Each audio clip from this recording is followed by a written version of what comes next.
কিরে ঢুকেছে? কি ঢুকেছে? আরে যুবসাথীর টাকা। কেন, তোর ঢুকেছে নাকি? আরে তোর কি কোনো মেসেজ এসেছে? না, আমার তো কোনো মেসেজ আসেনি। যা, তোকে তো এবারও বাদ দিয়ে দিল সরকারি চাকরি থেকে। মানে তুই এবার সত্যিকারের বেকার হয়ে গেলি রে ভাই। এই তুই ফোন রাখতো, 1,500 টাকা কি আমি বলক হয়ে যেতাম? ফোন রাখ তুই। হিংসা, মানে সরকারি চাকরি পেয়েছি, প্রথম মাইনা পেলাম, তাতে হিংসা করবে না বন্ধুরা? হিংসা করবেই। ভাই তোর কি মোবাইলে মেসেজ এসেছে? কিসের ভাই? আরে যুবসাথীর। কেন, তোর এসেছে?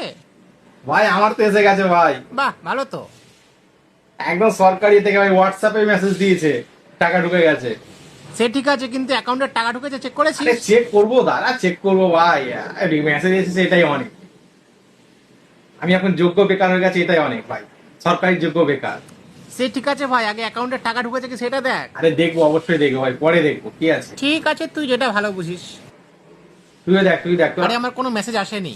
আসবে, তোরও আসবে, চিন্তা করিস না, আসবে। না এলে আরো ভালো।